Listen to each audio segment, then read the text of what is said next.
भाई लोग आज का वीडियो ताबड़तोड़ तो है ना भाई लोग, कैसे मारा लोग उम्मीद करते बढ़िया हो। भोजपुरी तड़का आज जब भवा मिली ना तो पैदा हो तो बड़का बड़का लड़का।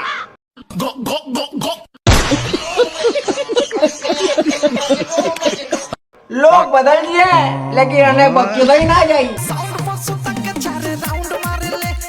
अब कौनो गावती कि देवरा के देली न चुमा तो देवरा के देनी न चुमा तो मरले बपैना से मरले बपैना से तेरी भाई की आगल पागल लोग बदल दिल में वाले देवरा के देली न चुमा तो देवरा के देनी न चुमा तो मरले बपैना से तोरी बहन की आगे देवरा के चुम्मा ना दिली तो मने पैना से मरले बपैना से अगर हम तो मार दी लौंडा थे अपनी माई के चौदह का घचार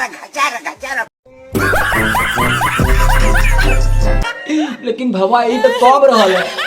आजकल के भौजाई एकदम सटिया गली जैसे लोग तो भवा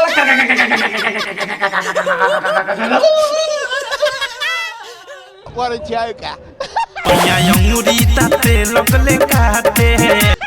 एक्सप्रेशन था तुम लोग तो इनको बल्कि सटिया पगला गया का लंड नहीं हम लंड से बैठे नहीं हम सोच रहे हैं बल्कि करेगा तो करेगा का। अभी सुन रहे थे देवरा ने देले चुम्मा नहीं देवरा के देली न चुम्मा तो मरले पैना से मरले बपैना से। अब इधने सुना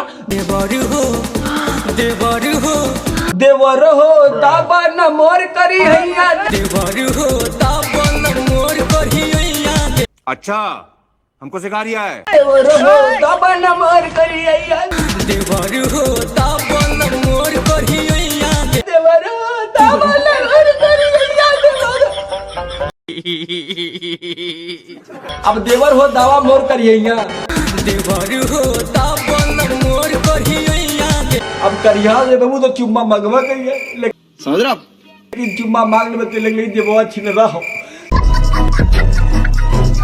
भैया का कि देवरा छिनार कइले देवरे छिनार कइले असंभव देवरा छिनार कइले बा देवरे छिनार कइले लाड कइले बाप करीब भाई के लोग बदल जियन भैया लेकिन एक्सप्रेशन इनने की यार रही ठुना बिजली का तार कम अब कोनो का कमरिया से मरियो से पत्थर बल्लम हुआ हमार पत्थर बलम हम तोरी बहन के आगल पागा बताओ कमरियों से पातर बल्लम हुआ हमार कमरियो से पत्थर बलम हम।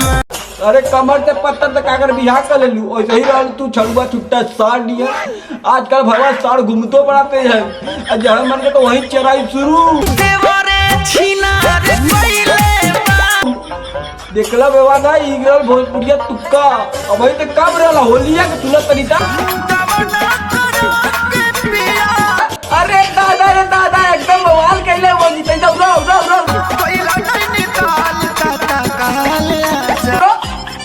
तो नन्हे ना सुधर बा तो नन्हे ता अब बताओ भवा एलने का से का कहीं लोग बदल दिए लेकिन भैया होली में तुक्का चलत रहा तो लोग ये औरत ऐसा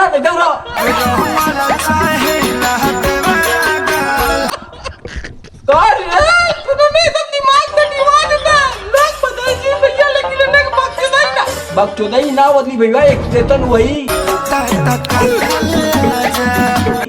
ऐसे आवाज दीपक नरसिया अच्छी नहीं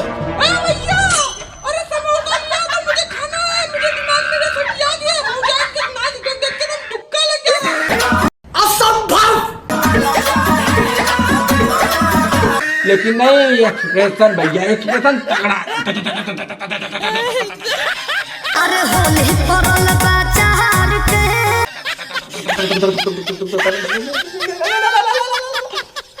ऐसा बकचोदी मैं नहीं करता मैं चाहता हूँ मैं कोई जाके सत महात्मा बन जाऊँ कहीं कैलाश पर्वत पे चला जाऊँ वहाँ महात्मा ओम नमः पार्वती।